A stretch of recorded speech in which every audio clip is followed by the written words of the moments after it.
we speak. So if you continue to see me come to the screen, it's simply to admit people into our meeting tonight. I do want to let you know that we have over 100 questions submitted by parents, and this meeting can only go until 5:30. So we're going to do our best to get through all those questions, but it may preclude us from being able to get to any questions that get submitted in the chat. So if you have any specific questions that may pertain to a school, please reach out to that principal if it's not answered tonight and ask them. If it's something specific to one of the administrators, you can feel free to reach out to them directly, or if it's something district-wide question, you can reach out to Dr. Lois Coster herself, and she'll be glad to answer that for you. So with no further ado, we're going to begin with answering some of the questions. So I'll turn this over to Dr. Costa. Thank you. Thank you, Greg. And thanks everyone for being here. I'm hoping we're in the right spot.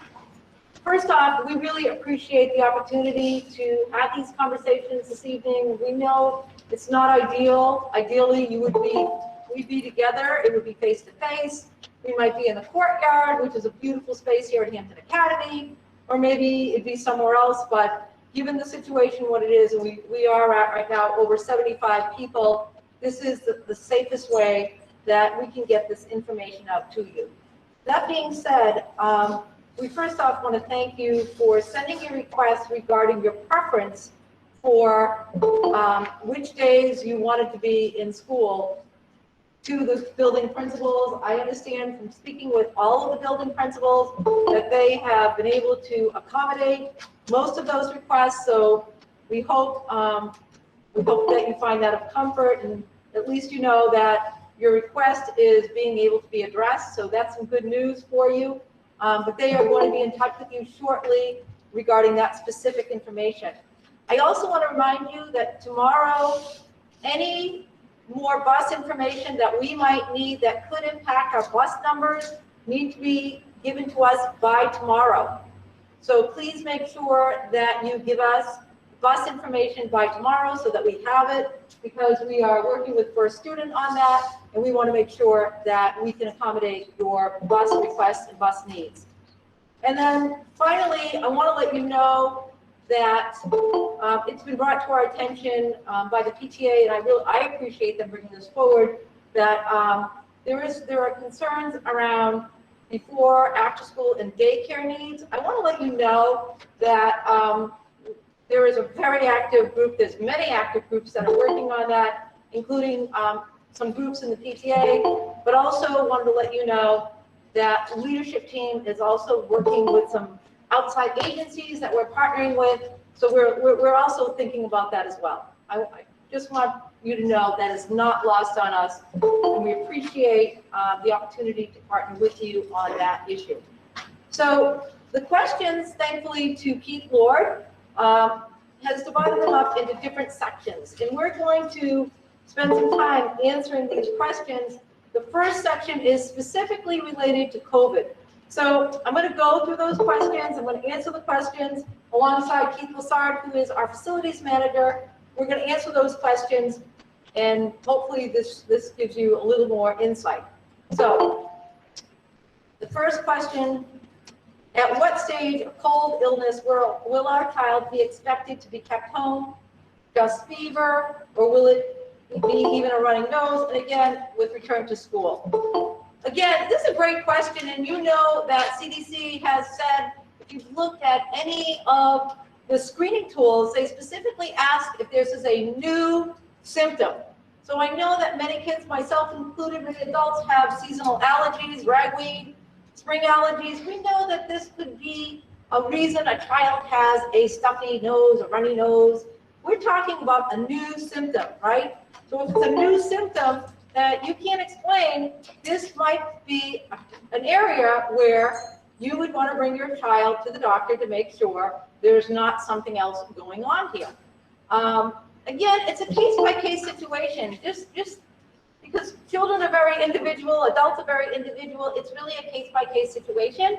If you have a question, you're welcome to consult with our nursing staff. You're welcome to consult with your pediatrician. I hope that helps. What protocols are in place to determine if a child staff member should stay home or be sent home due to the COVID symptoms. As a parent, what should I do at home to abide by the strict policies to monitor symptoms? Take temperature each day, etc. This is a question that probably should be talked to a school nurse as far as why your child might be being sent home. And again, it's the 100.4 temperature and symptoms that are new. And I'm going to piggyback on what Dr. Costa had said about your child, if they have allergies or something, or 100.4. Yeah. 100.4.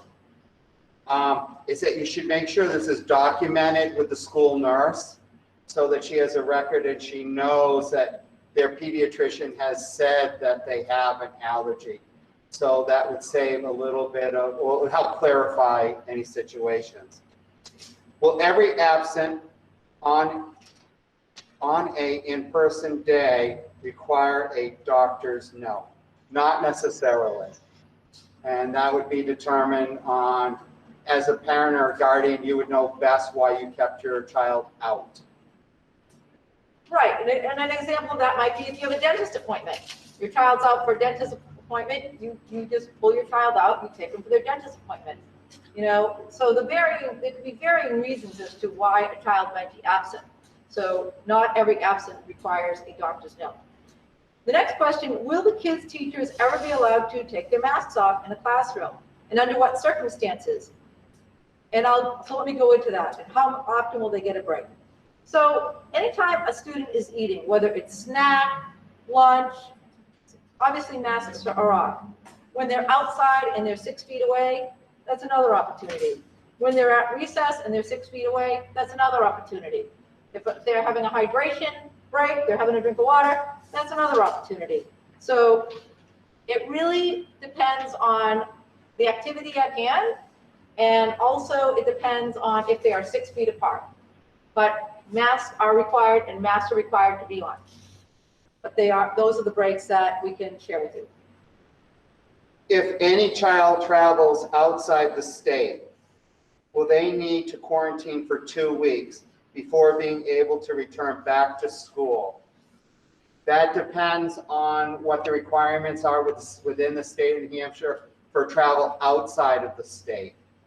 And that's constantly changing, as we all know, what states are allowed to be traveled to and not without being quarantined. So it would depend upon what the current law is at the time. The next question, will Saturday be also a day for cleaning before Group A returns to school on Monday, as Wednesday is for Group B? And the answer to that question is yes. How and when will families be notified of a positive COVID exposure or positive test of COVID within the classroom cohort within the school? That, I was quote, it's a very good question, but that's handled by Health and Human Services, and they would funnel through the superintendent, who would then take action. Yeah, and the Department of Health and Human Services is going to guide us through contact tracing. So we would be under their jurisdiction at that time as they would guide those efforts. The next question, how should we inform the school of a possible COVID exposure or positive test for COVID if it is to occur for someone within our home? Will temperature check, okay, let me answer that part. So each day, every student is required to fill out a screener. And in that screener, it asks that question, do you or anyone in your household been diagnosed with COVID-19? Your answer is yes, you don't come to school. Remember, all positive cases of COVID-19 are run through CDC and Department of Health and Human Services. So I think that answers the question there. Will temperature checks be required? Will they be administered by the school or the parent?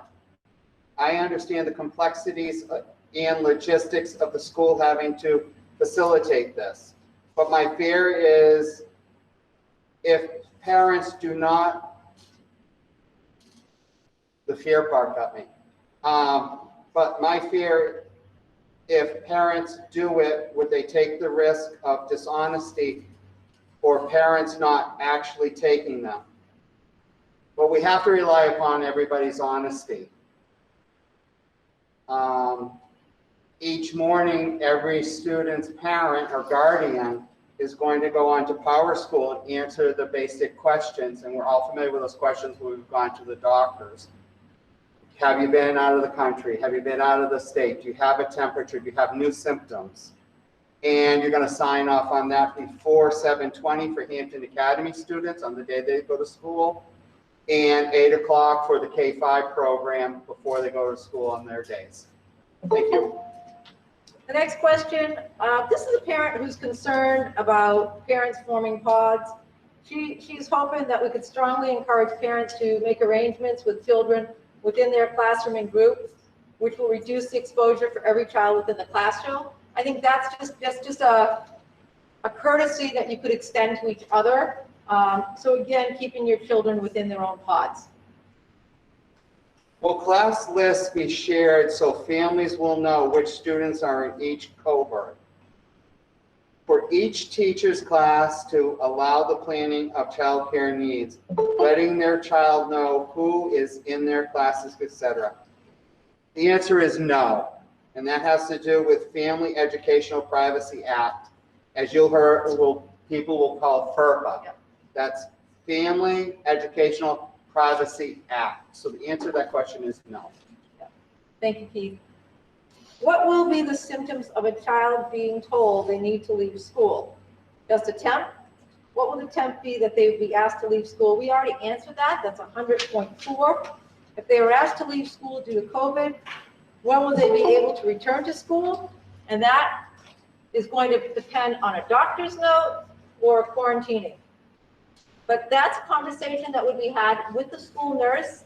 And I think the recommendation would be to speak with your pediatrician to figure out what the fever is indicative of. A fever is indicative of your body fighting a virus. So we would want to know, what that virus was pertaining to, right? It could be the flu, it could be something else, or it could be COVID-19, but it's really getting at the source of the virus. If a child tests positive or is asked to leave school in quarantine, will they then be put on full remote? Also, if a child tests positive, are they going to be excused from schoolwork until they get better? How will that work with the child's grading if they are very sick with the COVID? So there's 3 questions there. First of all, we would all feel bad if anybody tested positive. But yes, they would go on remote if they were physically capable of doing the remote. I don't know that if they're able to do work, will they be excused from their work? Because you do want everybody to be kept up with what's going on in the classroom. And will it affect the child's grading system? I think that'll be taken into consideration case by case. Right. And it's like any other illness, right? We want to work with our families to ensure that children do not fall behind. It's a case by case. The last question in this part really talked about an original conversation we had regarding the feat of social distancing. And so I guess I just want to clearly say that things are changing every day regarding CDC guidelines. In fact, if you are following CDC, Department of Health and Human Services, you know that things are changing daily, depending on what the cases look like, depending what New Hampshire looks like, depending what Rockingham County looks like, Hampton looks like, the whole United States looks like. So you need to recognize we make decisions based on the information we have today. Please keep in mind that the answer you get today could change tomorrow depending on the information we receive. That is probably the hardest part of planning for school opening in COVID-19 because things are changing all the time. We are doing our best to think about a plan that we believe will keep everyone safe And so adhering to the CDC guidelines that were released in March, we feel is our best defense in keeping our schools open, keeping everybody safe, and not having to go to a shutdown like last spring. So I hope that was helpful. The next part of this session is going to be with Mariah, who's going to specifically talk about arrivals, departures, and transportation. Remember, we need your transportation requests by tomorrow. Should you wish to take the bus to school or take it home, and also if you have any other changes. So thank you. Mariah. Do parents need to respond if we are using the school bus or not for this trimester? Lois just gave comment, you definitely need to tell us by tomorrow. First student wants their list by Friday on who's going so that they can then break down and make sure that their route is correct, and that then we can post it on the website for you. Can you remind us of what specific time we will need to drop off our kids at each building? Will there be a staggered time or all together? So the times haven't changed. The buses will come. We're not going to let all the kids off the bus and go running like we used to. It's going to be one bus at a time. They may be buses standing there and waiting. For drop-offs for parents, it's going to be a line up, and we will have staff come out and take your child and help them out and bring them in. So that it's a process, and it's not just run for the doors. And that's for the process to safely get out of the transportation's way, and also to go into the school safely, because then we're going to have pickup of breakfast and snacks before we go to the classrooms. And again, with pickup, what time to pick up, or will this be staggered as well to avoid traffic jams? So pickup is going to be the same. However, right now we're still waiting for the numbers. We're not sure how that may change. It may change on how we may stagger the buses, but we really need numbers right now. How will parents alert school bus companies to our specific transportation plans? Same way you always did. Nothing really has changed with that. However, if you know that every day your child is going to its grandparents' house rather than your house, you should be putting that in that way tomorrow, so that they have the correct address. Can you confirm school start and end times for grades PK to 8? The same. They are the same. We are going to have some wiggle room for departure and arrival time for the kids to get to their classrooms, but the times are the same. I just want to do a slight reminder that this is all new for all of us. It's definitely going to be trial, error, and correction, that we all need to work together and try to make it smooth. I know that we all can have road rage sometimes, but we put your kids first, and just remember, it is trial, error, and correction, and we're going to try to work with you. So if you can work with us just to make it smooth and get that information to us tomorrow, that'd be great. Thank you.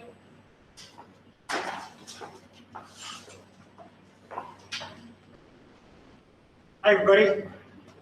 David O'Connor, principal of Hampton Academy, and I am joined here by Tim Lannon, principal of Center School.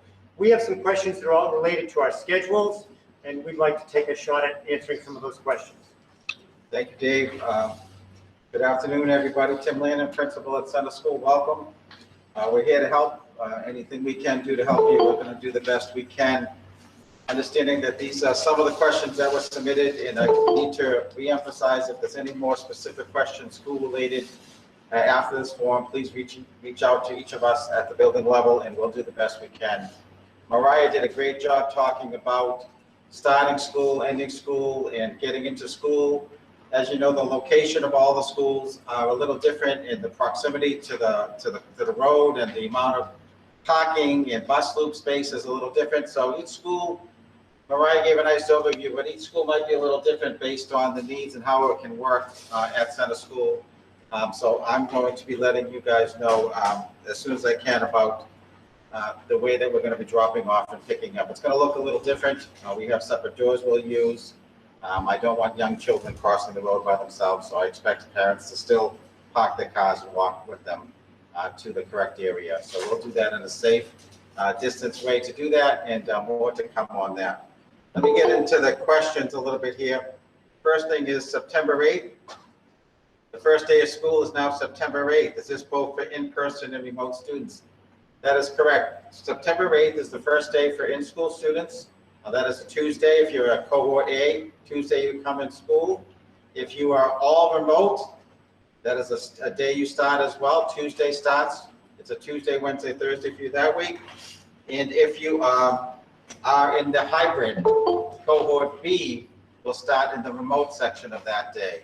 So yes, the schedule will be for everybody to start on the 8th. Question, will all school vacations still be scheduled as is, such as Thanksgiving, Christmas, February and April vacation, and so on? As of today, those are still in place. We are not anticipating moving any of those, so those are still on the calendar that has been approved, and so those are still in place. So yes, we are hoping that that's going to be still in place. What day does preschool start is a question. Now, preschool normally would start a couple of days after kindergarten through 8, but because we pushed everybody back to the 8th, preschool will be starting on the 8th as well. Teachers will have the time to prepare for preschool like they do now with the rest of the students. So preschool through grade 8 starts on September 8th. Prior to the start of school, will there be a chance for incoming grade 3 to tour Marston School with their parents as well as grade 6 since they're transitioning into new schools? Unfortunately, due to what we need to do with this pandemic, a building tour or large groups inside the building cannot occur. Mr. Sadler has assured me that he's going to post on the website and Facebook and Twitter the virtual grade 2 to 3 transition, a little bit of a tour of what's going on. On my website, I do have what is a typical day in kindergarten look. It's a slideshow about what a classroom looks like and what a typical day looks like. I am going to also be posting some videos next week about drop off and pick up and what a building looks like inside. So those will be some helpful videos I'll put together and post on the website as well. So stay tuned. That's the best we can do internally. I'll get a little later. Well, actually, it's the next question. Dave, 6th grade, how will they do that? Yeah, but we obviously have to have the kids in because they're going to pick up their Chromebooks. So we plan to have teachers in the building so the kids will be able to come in. You'll be able to meet your team, although briefly in the building. We're working things around the building and outside the building. I think it's real important that particularly 6th graders get to see who they're with. They're a brand new school, much like the kindergartners or the 3rd graders. We want to ease some of that anxiety. And we've always done those welcome backs or those orientations. They're just going to look a little different. There may be virtual parts of it. We're going to be reaching out each one of the schools to you within the next few days and kind of introducing that and sharing our ideas about that. But yes, there will be an opportunity for the kids to come in the building before school starts in very small groups or outside of school. Getting back to K through 5, we're still working on an orientation program. We're looking at safely having an orientation program and meet the teacher, but that will be outside. Is that correct, Mr. Sadler? We're doing that. Possibly, yes. Yeah, if possible, weather permitting, we're hoping to do an outside event prior to school starting where folks will be able to meet the teacher out back in the play area at Center School or at Marston School, probably in their larger areas outside. And they'll have an opportunity to pick up Chromebooks and do all of that and meet the teacher and safely have a program outside where we are socially distant and we're able to do that. So it'll be small groups at a time, staggered schedule throughout a day or two. We're working on that schedule right now with staff. But we understand, especially coming into incoming K, how difficult it is. You've never been to the school, and normally they'd have an opportunity to do a building tour in July, and then we'd have an orientation for an hour on the day before school starts where everybody's in the classroom. But we cannot safely do that. We can't safely fix cohorts and get them in and do a large group like that. Even if we bring cohort A, for example, into the kindergarten room, we'd be doubling the size or tripling the size because parents would be in there as well. So again, that wouldn't be safe to do so. So that's why we're thinking outside to do cohort times, and we'll get some more information out. just a reminder on that, because of you might be saying to yourself, why are you waiting so long to do this? I know that might be a question you're asking, but the deadline for teachers and for students to make changes is the 19th. So we're making these lists and doing everything we can on the spot as we're rolling through, knowing there's a deadline. I had a bunch of emails, and I know the other principals must have as well today, with some more changes that we're trying to accommodate. And we are doing an awesome job, by the way, of accommodating all the requests on hardships or specific requests. When will we know if there are any changes to our children's teachers and our groupings? There are changes. There's going to be lots of changes to teachers, because in each grade level, several teachers, one, possibly two teachers per grade level, are now remote teachers. So those classes needed to be dissolved. And so they had to be redistributed all over to the other classes. And then we had to make sure that it was an even group in cohort A and cohort B. So I know at Center School, our plan is Thursday afternoon to put in the mail a letter to every single person going home in the mail saying that Center School, your child is assigned to this teacher in this cohort, and some more information specific to the start of school. So everybody will be notified at Center School by mail. I'm not sure how the changes are going to be done at Marston School. Similar way at Marston School. And Dave, do you have any input on that? We send those out electronically the week before school. Okay. Will kindergarten classrooms be assigned? Yes, they'll be part of the groupings that go out, the mailings that go out. Kindergarten teachers, finalizing those lists today based on the information we're receiving from parents. So kindergarten classes, students will be assigned to a kindergarten teacher. You'll get that letter going out Thursday afternoon out of my office as well. Okay, the next couple scheduled questions. Parents are wondering what the school day will look like when children are not in school. And our goal was to mirror your in-school days with your out-of-school days. And so, yes, specific times are allotted for specific disciplines, whether that be your core classes or integrated arts classes.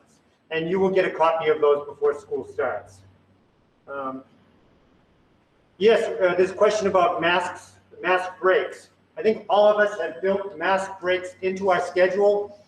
At the academy, there's no more than 2 classes, and then there will be a mask break. And that's typically an outdoor break or a movement break. When we talk about last spring, and we talk about what we're going to do this fall, it looks very different. If you remember last spring, we had roughly 2 days to put together a remote plan. And so that remote plan was more about maintaining where students were. Our goal this year is to follow our curriculum. Now, again, we have Mondays, Tuesdays, Thursdays, and Fridays. So Wednesday is that's SEL day. So you have 4 days of curriculum. And there are either live lessons or remote lessons on those days. So our goal is, and particularly at the academy, we provide a syllabus. And obviously our goal is to cover everything we do in a normal year. But knowing that this is not a normal year, our teachers are working very hard to come up with a curriculum plan that is, number one, doesn't overwhelm students and families, and number two, gets to those essential questions that I think all of us knows that our child needs as far as core knowledge. In-person days. In-person day, as the other principals will talk about, it looks very similar to last year. Again, the biggest difference is that the students are staying in their classrooms and the teachers are moving, so we can limit that other contact. But you will get a copy of your in-school, out-of-school days, or if you are a remote group that's going to stay home all the time, you will get a schedule for that as well. We have classes at the academy, and they have them at Center and Marston. They're called integrated arts. And I think this person is referring to us. You might have seen the presentation from the school board meeting. We put up a 6th grade schedule, and our core classes are in the morning, and the integrated art classes in the afternoon. The parent wants to know, can our children go home after they finish their core classes? And again, that would be a parent preference. If you have specific questions about what that would look like, you're welcome to call me, or if it's one of the other principals, and we'll try to answer that question for you. Dave was talking specifically about Hampton Academy. I know at Hampton School, at Center School, the integrated arts are not at the end of the day. They're built throughout the day based on a rotation schedule when a teacher has their integrated arts schedule. So some of them are at 9, some are 10, some are 11, some are 12, 1. So throughout the day, they're integrated arts. So you'd have to wait to see when the teacher starts with the students what their schedule is for integrated arts, and then you can make a personal decision as far as how your day is looking like that. The questions I have, just a couple more here, and they're kind of related, talking about sample schedules. And it seems to say that it requires an extensive amount of screen time for elementary kids. How do you plan on keeping these children engaged for such a long period of time remotely? As someone who had to monitor her child consistently to keep her engaged with online classes last spring, I would like to understand the plans and strategies in place to keep them engaged and listening to and working on the lessons being taught. Well, that is a very hard task to do. We do that during the school day as well, trying to keep them engaged for the amount of time that we're in school, 6.5 hours. But the teachers are extremely trained to work with them and build strategies and to differentiate their lessons to meet the needs of the learners.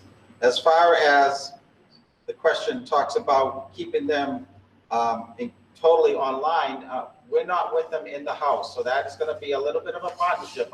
We can't lie. There's no hidden secret about that if you're at home with your children, and I assume someone's going to be home with children at my school because they're such a young age, there will be a clear schedule to follow, and we're hopeful that that you will remind them that they need to go on and do this work at 10 o'clock, and then they have to go on at 11 o'clock and do this work. The children, when they're in school, have no sense of time sometimes, and they need reminders of when to transition to a new activity, and we're going to need that help at home. So there's no way around those basic necessities of when schooling is going on, that there's got to be some type of partnership, whether it be through an adult, some adults, to help guide those children through the lessons. The question continues on. Along the same lines of the above, what's the plan to be able to transition the kids from each scheduled remote task without parental involvement on the other end? Again, that would be through a schedule. The children are going to have a schedule. It will be a visual schedule for the younger kids, and then it will be a written schedule. It will be, I know at Dave's level, they have, it's right online that they follow, and they print it out and it's colored, so they know where they need to be. Again, there's some personal responsibility. And I hear your frustration as a working parent that you can't be home and monitoring your kids online and doing the paper pencil tasks as well. But that we're going to ask you to do your very best, and if there's any individual problems that you're having with your children and doing your work, then we'll handle that in a case-by-case situation, and we'll offer as many suggestions and supports as we can. We'll do the best we can to support you, and you need to understand we fully recognize that this is not easy on you. We want to help you, but we may not have all the answers for that. I just want to be really honest with you. That's it for me. I have 3 more questions that are related specifically to Hampton Academy. The first one is about band and chorus. Band and chorus will be taught this year. They will be virtual. So if you're a parent with a student who has an instrument, your child can absolutely take band. The question is, should they return them in? No, we fully plan on having a band and a choral program, although it won't be in person, where we're going to do an online ensemble. Will there be a detailed syllabus? And we, at the middle school, we do that. And again, detailed in the fact that, we've got 1 day less instruction, 2 days less, 3 days less in person. So we're putting together a syllabus that is, as I said, not to overwhelm families, kids, or our staffs. So you'll be receiving those as well. So if at the middle school is all about moving around, and the question is, how will students who need extra services receive extra services if the kids stay in their rooms and the teachers move? Well, there is some exceptions to that. Again, we offer more courses than the elementary school. Elementary school, you have one classroom teacher, and you may have a Title I teacher or a special ed case manager or a target support, and they're going to do the same thing. We are going to be able to pull kids out in very small groups, keep that group separated for that time, clean that room after they're done, and then return them back to their cohort. But yes, special services, related services, enrichment, things like that, those are all going to still happen. We just have to be a little bit more careful how we move about the building and where we leave footprints in the building, because everything has to be cleaned. We want to keep everybody safe. I think that's all I have. Thank you, Dave. So it's Nathan and It's another principal at the Hampton School. I'd like to formally introduce our new assistant principal, Mrs. Kathleen Hoppe, who will be joining me on some of these questions. Okay. Will attendance be taken on the hybrid remote days? When students are required to be in small groups or receiving support, we will be taking attendance. The main purpose of that is to communicate back and forth with parents. If little Johnny is supposed to be in a reading group when he's home on Thursday or Friday and he never shows up, we need to try and figure out what are the barriers to Johnny not being there and how can we work on them as a team to overcome them. So yes, we will be monitoring attendance on the times when students are scheduled for synchronous or live learning. Will there be materials handed out to the students to help with the curriculum for the days when they are learning remotely? Yes, classroom teachers will provide some of the independent work they'll be doing. It'll also be hybrid remote teachers who are then supporting the independent work and the in-class work. So we want to balance the time students are on the computer, so they will have chapter books, they will have worksheets, packets, projects to do, so they're not spending all of their time on a computer screen. Will in-person learning be mostly digital, or will students have use of manipulatives and or paper pencil activities? Again, we don't expect kids, whether they're in a hybrid situation, even a fully remote or in the building, to be on their computer screen for an entire school day. So we are finding creative ways to ensure that students have manipulatives without sharing them around the class. Of course, students will be doing paper pencil activities along with some online learning activities. So it will continue to be a very similar approach. We'll just be monitoring very carefully the way classroom manipulatives and materials are used. Two kind of questions that go together. When the students are not in school, will a camera be on the teacher in the classroom so they can virtually learn? And why can the teachers in our district not present their lessons live in the classroom? At the elementary level, there is no intent of having cameras in our classroom at this time. When students are home for hybrid days, there will be staff available to work with them. Fully remote students will have a teacher full-time. I know the academy is exploring this as an option, but we have to make sure we're not violating FERPA or any other privacy laws by having things that are in the classroom be sent home to families that are at home. There will be teachers who will record lessons without students present, and students will be watching those, but we're still working through and navigating that one right now. Last year, the kids were able to send messages and get responses pretty quickly. The teachers will be teaching the kids in school while other kids are remote. How are the teachers going to be able to help the kids the days they are home during remote learning while teaching the kids that are not in school? Teachers that are in our building are responsible for students in our building the day they're there. Now, they will give projects and classroom assignments and independent work to kids on the hybrid model. But K-5, we will have a teacher doing full-time remote and a teacher supporting students in the hybrid model. So if they have questions, yes, there will be an adult available through the day, except for a few small times when they need lunch and recess and planning periods. But if your student has a question, they're going to have a third grade contact person, not necessarily their classroom teacher, but another certified teacher who is at home working to support those students. Will there be an option for kids to complete their work or lessons in one specific time block on remote days versus having to log on and off for 8 hours? We heard that parents wanted structure and they wanted schedules. We know that not every parent feels the exact same way. So we are going to put in a high level of structure and support in our schedules for students. We know there will be case-by-case circumstances where multiple students could be home and the family parents' working schedules don't accommodate those things, and we'll work with those families on a case-by-case basis as needed. All right, what does the Wednesday social emotional learning day look like? It looks a little bit different at each building, but at Marston, I can say it starts with the morning. And the cool thing about that is for the hybrid kiddos, that will be the one time we'll have both cohort A and cohort B together. So a whole class morning meeting for about 20 minutes. And then they'll move on to a mentor group. So that's going to be a different group of students, a smaller group of students with a different adult. And that will be an opportunity to make a connection with another person and another set of students as well. And they'll be doing some fun SEL activities as well for about 30 to 45 minutes. And then finally, they'll wrap up their half day with a lunch bunch. So a 30-minute lunch bunch check-in where they can just eat and socialize with their class, their actual classroom, the cohort together. The next question, will students be assigned to a classroom teacher and a remote learning teacher? How many different teachers will they be building relationships with, excluding IA teachers?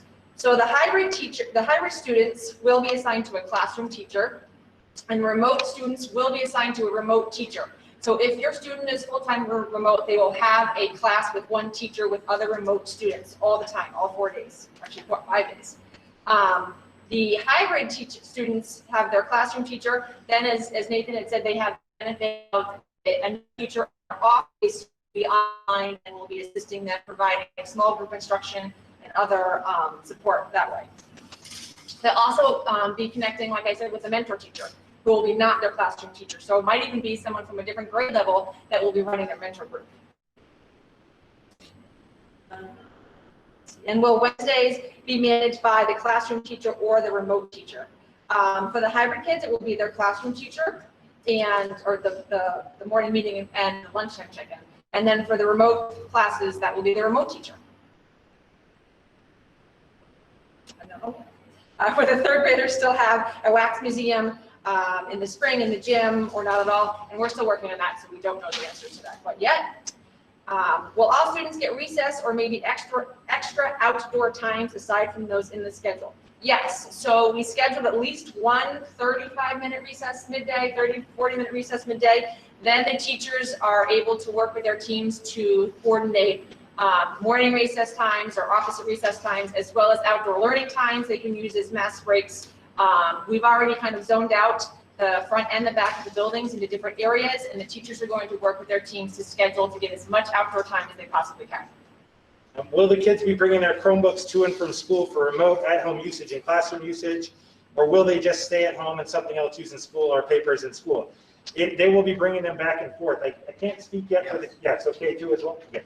So they will be bringing them back and forth each day because they're going to need them on their off days. If you're in school Monday, Tuesday, you need a Chromebook Wednesday, Thursday, Friday.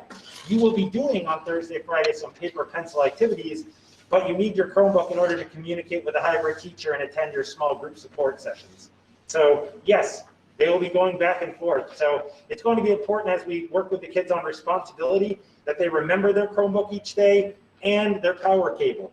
We're trying to limit the amount of people coming and dropping off stuff to students throughout the day. So it's going to be something that we're really going to work with all students K-8 on to make sure that they bring their Chromebook and charger home and back and forth every day.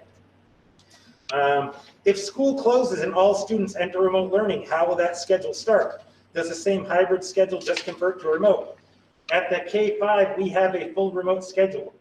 It is what students who have opted for full remote will be following. So if for some reason the whole school went remote, the whole school would then follow the full remote schedule. Our master schedule within the school is transferable to a remote setting. And students who opt for full-time remote, if you watch some of the school board, it was a sample, but they will have a pretty specific day outline for them. If we switch to all remote, all kids will have that provided for them. If the school shuts down again, I think this is kind of the same. What's the plan for the hybrid students to move remote? We go remote. Their classroom teacher, if you're, let's say, in Mrs. Henderson's class, she becomes your full remote teacher. And that is what we are looking at. So if for some reason we go full remote, all the kids are already assigned to a classroom teacher and they would stay that way. Students who are already fully remote would stay with their full remote teacher that they're already assigned. That is the end of our question. So I'll turn it over to Mr. LaPeres. Thank you. Hello, everybody. Greg Paris, Director of Technology.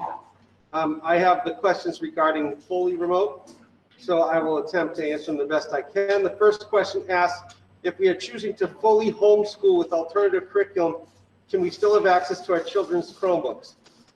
I'm going to have to take it as a case-by-case basis right now because we are still waiting on the near 400 Chromebooks we ordered.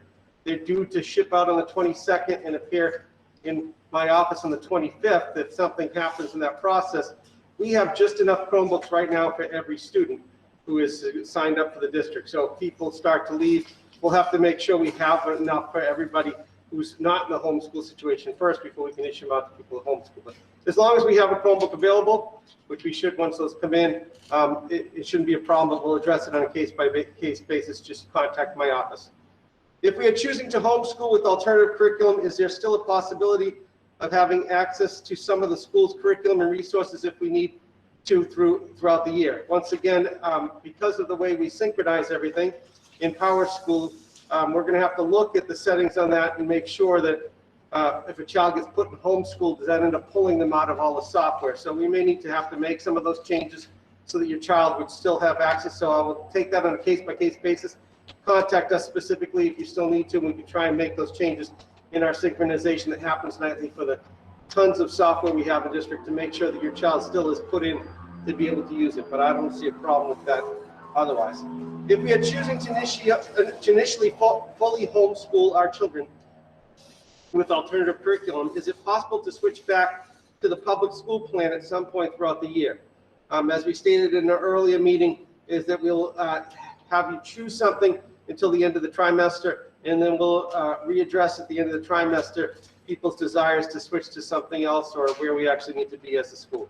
So if you can commit to a trimester, that helps us because, as you can imagine, there's a ton of planning that goes into this. And if we accommodate one, we have to try and accommodate everybody, and that could just become chaos. So if we can limit that to the trimester, that would be very helpful. When our homeschool letters of intent due, is there a deadline? We mentioned that earlier. They're due actually tomorrow. So as soon as you can get that in, it helps us in the planning process. Without knowing your intent, it makes it hard for us to know how many teachers and staff and students we're dealing with. So as soon as possible. Give me 1 second. If we choose to start school with the current public school plan for SAE 90, hold on, I'm just going to mute. Oh, sorry.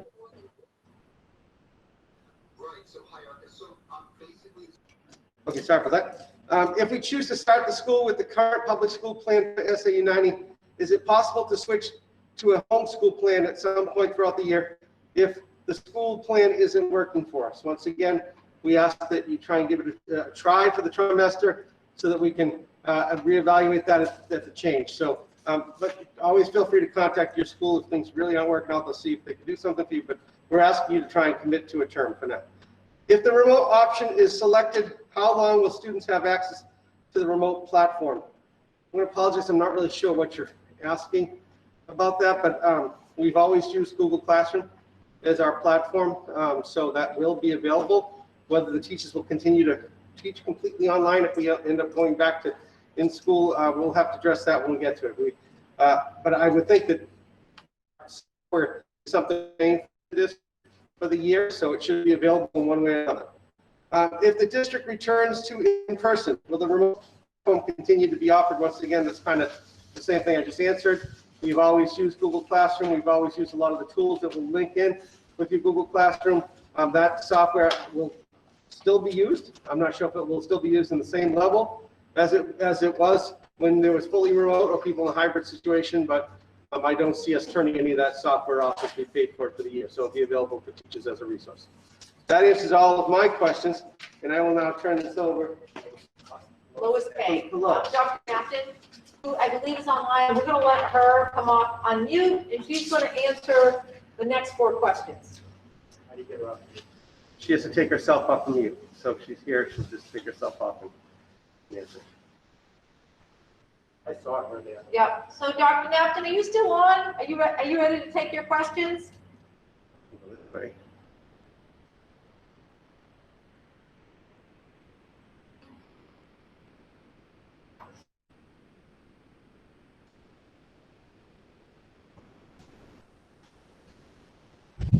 She's here. She's still on mute. Dr. Napton, if you can hear us, just click on your screen and you'll see the microphone in the bottom corner. You want to click on the microphone to take the microphone off. Unfortunately, I can only mute you. I cannot unmute. Are you ready to get off mute? You're up. Oh. Okay. At the bottom of the screen, at the bottom of the screen. Nope, bottom of the screen, you see there are 3 buttons. There's a phone, there's video, and then there's a voice. You want to just hit the voice and it will take you off mute. I believe Control D also does it, or Command D. She's not on it. Bridget, you want Bridget to go on? All right, when you're trying to do that, I'm going to have Bridget go on, and you, then if not, I'll try to help you, okay? Hi, everybody. It's Dave again. I would like to introduce my assistant principal for those parents that are new to Hampton Academy. This is Bridget Hughes, and she's going to take a couple questions here that were kind of fell into a lot of different categories. Thanks, everybody. It's great to be here, and thank you all for joining us. So the first question is, how can parents best support the school community, and what do we need? Great question. If you can have the kids practice wearing their masks, that would be fantastic. If you can also talk to them and practice social distancing with them, that would be phenomenal. Because we know the kids are going to be super excited to come back and see each other. They might want to high five each other. They might want to hug each other. We want to hug them. We want to high five them, but we all know we can't do that. So if you can start practicing and talking to them about that at home, that would be phenomenal. The other thing that we really need is patience, flexibility, and open lines of communication between us and you all. As Lois said, you know, this is a very fluid situation. It changes every day. We love our kids. We love this community. We love our parents. We've been working very diligently all summer to try to get things to be as safe for a return to school as humanly possible for the kids and the staff. And, you know, it's hard. It's hard on everybody. So we've learned a lot from the spring. But again, the spring, you know, we had 48 hours to get everything together. Our teachers, our staff, our paras, our food service, our custodians, people did an amazing job last spring. It wasn't perfect, and we know that. So if you can just please be patient and realize that we are working as hard as we can to do the best that we can by your kids, that would be amazing. And contact us with any questions, email us, call us, we're here. So if you can just keep your lines of communication open and just know that we love those kids and we want them back, that would be phenomenal. Thank you. Let's see. The next one talks about parent communication and feedback. And last spring, you know, there was a lot of one-to-one and Google Meets with students, and the parents are just asking, you know, what will be the communication this time? So as always, you know, email, call a teacher. You can request meetings, which will be probably Google Meets, but you can request those at any time. Power School, you also have the opportunity to look in Power School and see how your students are doing. There's progress reports that get sent out. But again, you know, if you feel like you're not getting enough communication, or if you feel, especially on the middle school level, if you're asking your child if they're doing their work, and then you find out that they're not, don't hesitate to contact the teacher. Dave and I, the guidance, we're ready to help. Hope that, you know, works out for everybody. Is there a list of needed school supplies by grade level? So at Center School, and correct me if I'm wrong, Tim, you'll be given that list when you have orientation or when the students meet. The teachers, and at Marston School, they usually get what they need in school. At the middle school level, again, the list could be sent out ahead of time, but it's a little different this year because of what's going on. So basic school supplies, like even if your child is remote, they're going to need paper, they're going to need pencils, they're going to need rulers, all that basic stuff.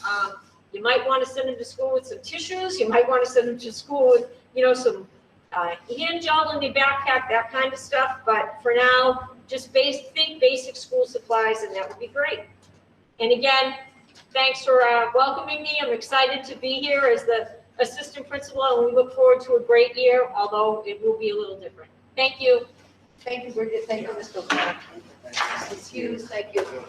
Lois, were you able to get online? All right, so I think I'm gonna just make a few brief statements about student services. And there were 3 questions that we received. They're really around notification of case managers. Also, there was a question specific to upcoming plans. And then the final question was really about what would their IEP services look like. So I'm going to say that I know that Lois De Silva Napton is working with all case managers in the days ahead, and they will be in contact with you. Please feel free to reach out to even last year's case manager. You can CC the school principals, you can CC Dr. Lois De Silva Napton, you can CC me. If you do all of those, I am sure that somebody will be back in touch with you with specific information. We want to get started on that front as soon as we can. We know we've got some work to do as we think about compensatory services. So that is not lost on us, and it is on our radar. So I would suggest that if you have specific concerns about your child and their IEP, their case manager, please reach out to the school, and we can personalize the conversation and speak to your specific needs. Believe it or not, the team did an awesome job. It is 4:57, and I don't know, that was really great. So I think we have time, Greg, Ms. Paris, to open it up to some of the questions that have been posted, and we will do our best to answer those questions. So thank you for submitting those questions in advance, and we'll see what we can do. So the first question, I think, was answered. Claire Higgins asked, can you please repeat the info about the bus transportation, as I had just joined and missed what was said. And Lois, you had mentioned about needing that information by tomorrow. So I think that's what you're looking for, is that part that she was telling us, to please get the information to us by tomorrow, as we need that for planning purposes. Okay, great. Very good. The second question is from Nicole Enright. What about parents that are not home in the morning with their kids about taking temperatures and logging into PowerSchool?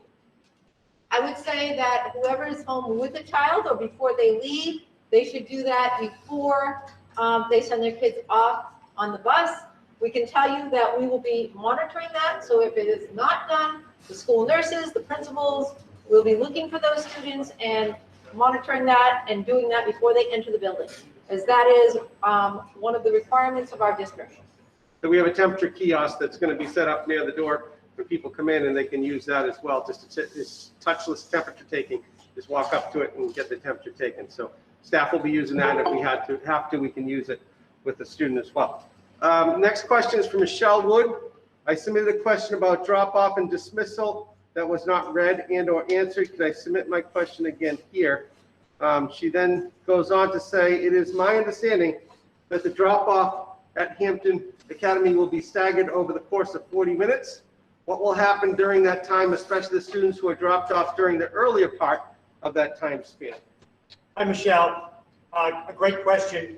Originally, we thought remember, we're only bringing half a grade level in at a time. So between the buses and the students that are getting dropped off, that's about 180 students, 200 students. So we feel comfortable. The arrival time is 7:20 until 7:40. We can do that in the 20-minute allotment.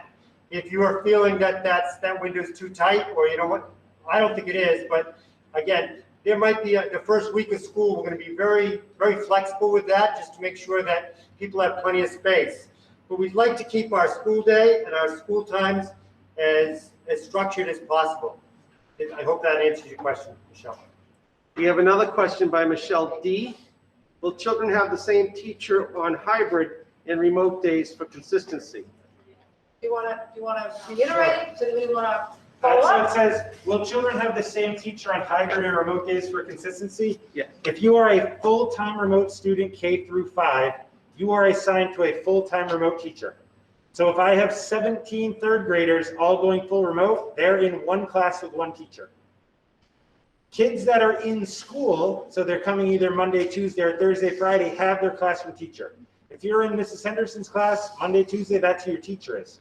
When you are home on Thursday, Friday, That is when a second certified classroom teacher and support personnel and interventionists will be working with students. So if the days you're in school, you have the same teacher. Every Monday, Tuesday, you come in, you have the same teacher. Full remote, you have the same teacher all 5 days. Hybrid students, when they are home, will have a separate classroom teacher or interventionist supporting their student at home. This next question is from Claire Higgins. It is one probably from me and my department. Is a case going to be recommended for the transport of Chromebooks? We did try cases in the past couple of years at the academy and did not find it worth the expense, as we were still seeing almost as much breakage as without the case, because most of the time it was a screen cracking as pressure got put on an LCD screen. So we've opted to just go without the cases, but we are planning on, we just talked about that as a matter of fact today, Keith and I, that we're building a support. It's going to be called SAU90help.org. It's not done. You can see it online, but it's not done. Do know that. We're going to continually be adding to it as a live document, things such as recommendation of cases that you could get for your child if you want to supply that. But we do have a budget set aside for repairs, and if we do get all of our devices in that we're expecting, we're planning on keeping a substantial number behind us once it can be swapped out with the student while theirs is in for repairs, so that there will not be much of a break in learning in regards to having devices, similar to what we did in the spring, which I think from surveys worked out pretty well. Next question is from Mackenzie Field. Michelle D, the students going hybrid will have, so she answered that for Michelle D. So I will go on. Marissa Christie says, well done, thank you team. Cynthia Benari, can you clarify, even the elementary kids will need to bring their Chromebooks back and forth on the days they are in school? My kids are only on the day they're exiting. Why don't you come up and explain that, Mr. Lannon? While Mr. Lynn is coming up, I will tell you that I am planning to have extra power supplies in every classroom. Those are also on order, but not here yet. But that will help in charging issues. But Ms. Lynn will talk first. As far as the Chromebooks, at Center School, it's a little different than Marston. At Center School, if Chromebooks are in school on Monday. If you're a Monday, Tuesday group, you have your Chromebook with you Monday, Tuesday. On Tuesday will be your backup day, and then you need to return it on the following Monday. So it's not every night. It's only the night. It's only the night you're leaving the cohort. If you're a Thursday, Friday group, on that Friday, that Thursday night, you don't bring it home. On that Friday, you'll need to bring it home because you need to access it for the next days of the hybrid learning at home, and then you bring it in the following Thursday. At Marston School, they talked about every night because there may be some assignments during at night that they would need to do, but at Center School, it's a little different. It's only bringing it home on the day they're exiting the building. Thank you, Mr. Landis. The next two questions are very similar, so I'm going to group them together. Wendy Lewis and Stephanie Roy are asking in regards to what type of mask. So Wendy says, I know that this has been asked and answered in the past, but I think there needs to be clarification regarding masks and which ones are allowed and which ones aren't. As Stephanie's asked the same type of special requirements for masks, what type, things like that. So Mary, you stand next to me. Mrs. Ward, Food Service Director, Mrs. Ward. So you can see these are the two best kinds of masks. A cloth mask like this is a great one that you can see most of the leadership team is all wearing cloth masks. And then the other kind is the medical mask that Mary is wearing. These are the best kind of masks to wear, most comfortable, I would say, and breathable. We do not want to have any masks that actually have these ventilators in them because they can be problematic unless you have a medical documentation saying that you need that. But otherwise, this kind of a mask, a cloth mask, or a mask like the one Mrs. Borg is wearing, those are the best masks. Okay? Thank you. Thank you. We actually just made a PSA at the middle school, public service. We'll be sending to families. I noticed during the summer that there's a lot of kids wearing gaiters. You know, the gaiters or the scarves over the face, those aren't appropriate. It really is just what Dr. Costa said. It's really the cloth mask or the surgical mask that's going to be the easiest to keep clean and the easiest to keep yourself protected. And the gaiters and scarves do not do that. No point anyway, Mr. O'Connor, this is for you. What time, Sabrina Rubenstein's asked, what time does HA start and end? The usual time, right? Yeah, 7:20 arrival, 225 dismissal. 7:20 arrival, 2:20 dismissal, if you didn't hear that. So Karen Garvin, I'm probably going to butcher this name, I apologize. Karen G, how do families drop off medicine for nurses to administer? The nurses will work on a distribution schedule that'll allow for as much contactless drop-off as we can possibly put in place for parents to be able to place the medicine down, have a quick conversation with the nurse. We'll set up a staggered schedule at all 3 schools for this, so we don't have 20 or 30 parents all converging on one space at one time. So our nurses are currently working on how do we get that from families before the start of the school year, and they will communicate out to you from the 3 schools. Thank you. Jessica Svirsky asks, since everyone will be eating in the classroom, will there be food restrictions in what can be brought in? Mary? No food restrictions, but if your child is in a peanut-free classroom, he can bring in whatever. But if it's, If your student is assigned to a peanut-free classroom, in the past, that meant for snack and you could eat a peanut butter sandwich at lunch. Since lunch is happening in the classroom, if your student is in a peanut-free classroom, peanuts, tree nuts, could be shellfish or egg will not be allowed. That will be clearly communicated to you before the start of the school year so you can plan your child's lunches accordingly.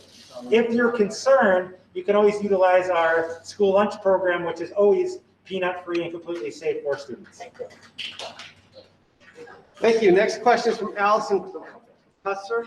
I apologize if I said that wrong. I am sorry if this was already mentioned. Do kindergartners get school-issued Chromebooks to use as well, or just older grades? Yes, every student grades kindergarten through grade 8 will get an issued Chromebook to them. Wendy asked, reference Wednesdays, will this day just be used as a catch-up day, so no formal online classes? As Mrs. Hoffa explained, Wednesday mornings will have a specific focus on students' social emotional wellness and their learning. So there will not be formal online classes like math or small group reading. There will, however, be K-5, a morning meeting, the mentor advisory groupings, as well as lunchtime check-ins. We are asking students to participate in those. Attendance will be taken because even though Wednesday is a remote day, those lessons and activities they'll be participating in are still very valuable and important. There is a question from Tessa Albert in regards to the Chromebook size. That is an 11-inch Chromebook. They're pretty standard across the manufacturers, so anything that fits 11-inch Chromebook. Natalie Holbrook, if you find out you are in a peanut-free class, can you ask to change so your child can eat peanut butter sandwiches? Yeah, we would have to look at that on a case-by-case basis. The amount of moves we have done from A to B cohorts and parents making other requests have been tremendous.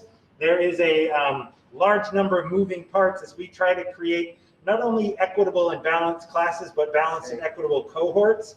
So I would say reach out to your building principal, but as of this week, we are trying to shore up classroom lists so that we can start planning for what the return to school is going to look like. 2 days. Karen G, once again, says, will you be selling or offering Chromebook covers or offerings? As of right now, no. That is something each of the schools can think about if they want to sell it in their store, maybe get it branded with their logo. But as of right now, with all things going on, that wasn't something we anticipated doing. Last question I see here as of right now is from Laurie Barrasso. Will there also be Title I offered on remote days or only on school days? Yes, we are looking to have Title I, as well as some of our other small group supports, whether that's special education, target assist, or Title I, happening on both the in-school and the remote days. Now, what that exactly looks like, we're still working out the details for that one and making sure we have the staff necessary to provide those services. But when you look at a hybrid schedule, if you're at the school board meeting, there are times when it says synchronous learning. That might not be a classroom teacher. It could be a reading specialist, a Title I tutor, an interventionist at our school that will provide support for students. So we are still working through the fine details, but if a student requires additional academic supports or extended or enrichment activities, we want to provide that for them, whether they're in the classroom or at home learning. Okay, at this point, I don't see any additional questions in the chat, so I'll turn it back over to Lois, and thank you very much. Thank you, thanks, Greg. So we really appreciate this opportunity to have, that we come together, answer your questions, and make sure that we are meeting and addressing your needs. So we really thank you for joining us this evening, this afternoon. We recognize this is just one of the steps in starting a school year off. We recognize that there may be many more questions that you have, and this is just the start of our relationship. This is just the beginning. Please remember, we are here for you. Please reach out to us, the principals, the food service director, our facilities manager, our tech director, our newest administrators that we welcome, and our business administrators. We are here for you. We want to make sure this is as great of a year as it can be for every single one of us, and we look forward to partnering with you on that. So thank you. We appreciate it, and we look forward to seeing you very shortly. Don't hesitate to reach out for any reason at all. Have a great evening. Thank you all. And thank you. Thank you. Thank you.